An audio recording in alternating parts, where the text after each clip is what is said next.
Hey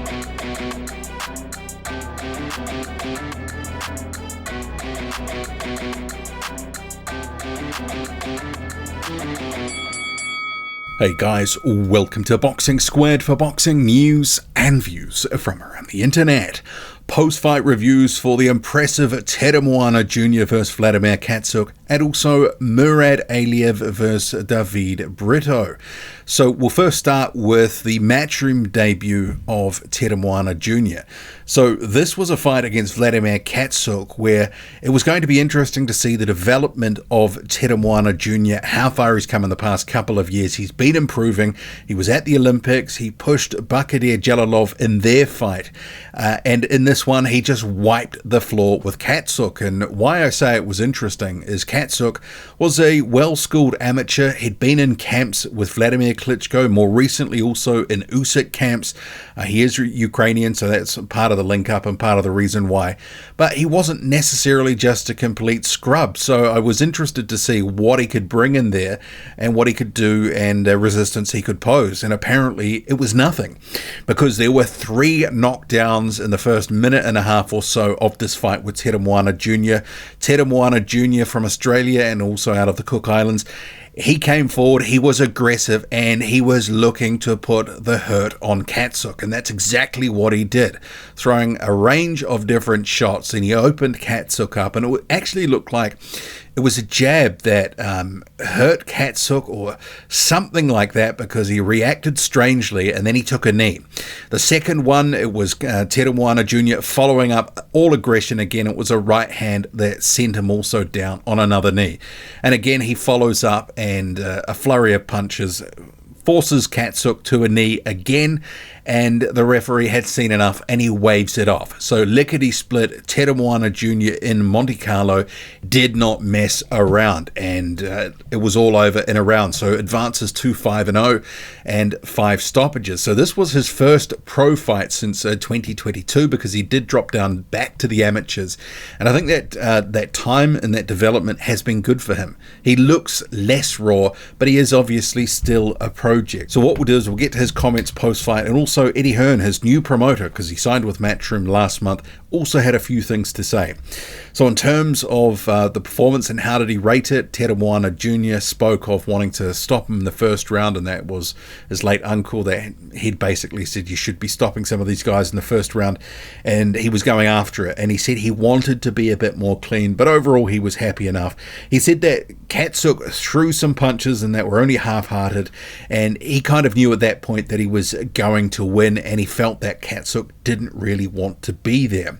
But for the next year, he said he wants to stay busy, he wants to earn his stripes, and he says, I want to do my apprenticeship. But he does believe that he can be a heavyweight world champion, and that is his goal. Very confident. And he's a very likable and affable guy. And directly after the fight, some of his Cook Island roots were on display, giving an impromptu performance to the Monte Carlo crowd.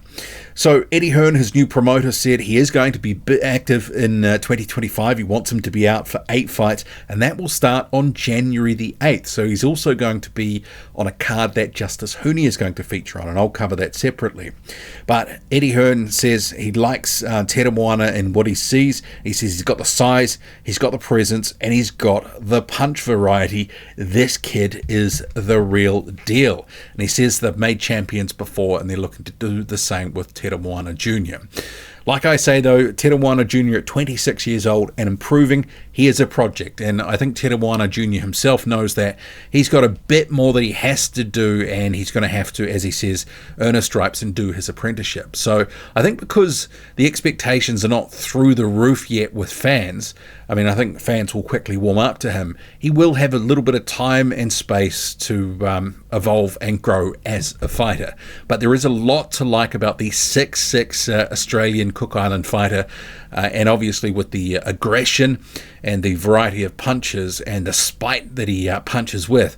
You know, certainly there is something there. The ingredients are there. And actually, a day ahead of the fight, there was a press release that came out. We'll just go through a couple of the comments, because it said, the quote was, "I'm going to be the greatest heavyweight of this generation." He says, "I know what I have to be now to beat the best. Now I've just got to take this opportunity with both hands and smash everyone in the pros. I believe I'm going to be the greatest heavyweight of this generation. That's what I believe. Give me some time to prove it. Let me earn my stripes and we'll just go from there. This is my new pro debut. It was great to get a date locked in so soon after signing with Matchroom. That's what I wanted to do. I just want to fight. When I go overseas for any type of fight, I just embrace the moment. My family, we haven't done this type of stuff. I've just been soaking it all in. I'm here to do a job, of course. I'm not mucking around. I'm here to sort out the business. I'm a very entertaining fighter. I enjoy getting in the ring and punching on. At the end of the day, I think everyone just likes to see people get knocked out. So if you want to watch heavyweight boxing and see people get knocked out, tune in. I was born and raised in Australia. My dad is Cook Island and my mum is Australian Scottish. For me to get into boxing, I used to play rugby from the ages of 6 to 12, and then after that Dad put me into the boxing. I've never really enjoyed boxing, to be honest. I gave it away at the age of 19, and then pretty much I turned 21, and on my 21st birthday I decided to take on my first name, which is Teremoana. Since then, that gave me a spark. I want to let the whole world know my grandfather's name because that's who I'm named after. 3 days after my 21st birthday, I made the decision that I wanted to become a world champion just to cement his name into history. And that's pretty much when it started. 4 years later, I qualified for the Olympics, and now we've signed with Matchroom. I believe Matchroom is one of the best promoters in the world. They have promotions all over the world. They're starting to branch out to Australia, which has also brought a lot of eyes to Australian boxing. This is the best Australian boxing has ever been. I would say to have Jai Opetaia as world champion, Sky Nicholson as world champion, Liam Paro as a recent world champion, so many Aussies out there paving the path for us and inspiring the younger generation as well. And also remember, apart from the likes of Johnny Fisher and Anthony Joshua, there's not really a lot in the Matchroom heavyweight stable at the moment. In recent years, due to a number of factors, either expiring contracts or over the pandemic, dropping fighters and dropping their contracts, Matchroom doesn't really have a lot of riches at heavyweight anymore. They once had a huge stable. It's been whittled right back. So to be able to bring someone through from the beginning like they have recently with Fisher and also Teremoana Jr. so early in his pro career, he is going to get on some cards, and I think regularly. They have the platform to let him grow and develop. So yeah, it'll be interesting to see what happens with Teremoana Jr. in 2025. And if he's going to continue to fight and be spiteful and stop guys early, I think he's going to win a lot of fans. And moving on to Mourad Aliev and Davide Brito. So this was on a Universum card in Germany. So as I recall, this was about a day or so ago. So you had Aliev advancing to 13-0, getting a stoppage here in the 6th round against Brito, who was 6-0 coming in. And this one, it was mostly Aliev, but you did have a few lulls where Aliev took his foot off the gas and not necessarily allowed Brito to come into it, but it gave him a bit of confidence. Ultimately, though, I think that ended up with him taking a few risks where he ended up taking a few shots, which led to the end of the fight. So you had Aliev starting off pretty conservatively, having a look in that first round. He was managing the range well. Sort of looked a little bit like David versus Goliath, but it became pretty evident in the first couple of rounds. Brito's strategy seemed to be mostly hang back and effectively look for a counter when Aliev was coming in. But for the most part, he was having very little success in the opening rounds.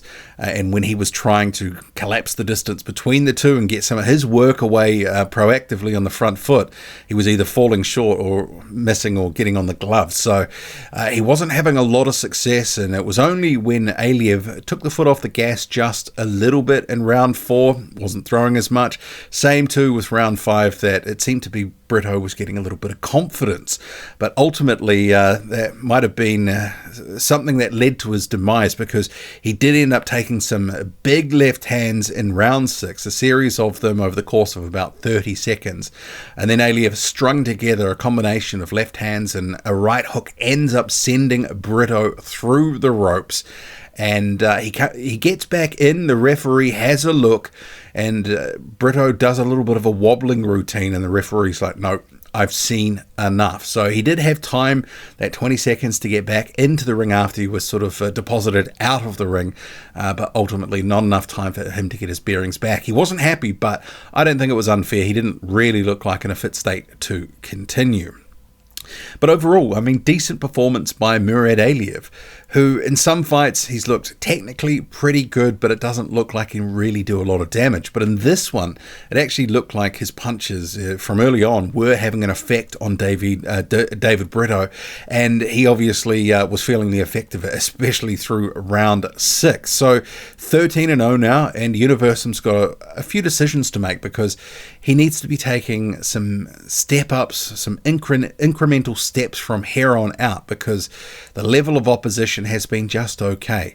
And now that his stablemate, Jose Lardaway, has been beaten, I wouldn't mind seeing those two be pitted off against each other, because that would be a test of sorts for Mourad Aliev. He's certainly better than Davide Brito. And you do have, or Davide Brito, I've probably been saying a mix of that throughout the fight, anyway, through the review. Anyway, sorry about that. But also, they did have Bohdan Myronets against Jose Lardaway, and it was Myronets who took the O of Lardaway. So perhaps Myronets could be an opponent for Mourad Aliev. And based on what we've seen so far, I think Aliev is just a cut above Jose Lardaway, and some of that is just through his physical attributes. He doesn't necessarily hit harder, but technically they're sort of on a par, but because he's so much bigger and longer, that poses so many more issues for some of his opponents. Lardaway, a much smaller guy, and as we saw against Myronets, he didn't have a lot of advantages where he was able to exploit during the fight, and as he faded, Lardaway ultimately got taken advantage of. So either of those guys, Lardaway or Myronets, against Mourad Aliev, I think makes some sense, rather than just some of this sort of European fodder that you kind of go, well, so what? Davide Brito, yeah, it was okay, but it was more of the same. 13 fights in now, he's got to really start taking some steps. He was a decent amateur, he went to the Olympics, he's got a bit of pedigree. It's time to actually put some money up and pay for opponents, or they can make some of these like Myronets or Lardaway type fights, which he'll get more benefit from than some of the other dross that he's had in the past sort of 6 or 7 fights. Anyway, what did you make of it all? Teremoana Jr. and Mourad Aliev? Drop a comment loud and often. Hit like, hit subscribe, follow me on Twitter, boxing_squared. I'm out.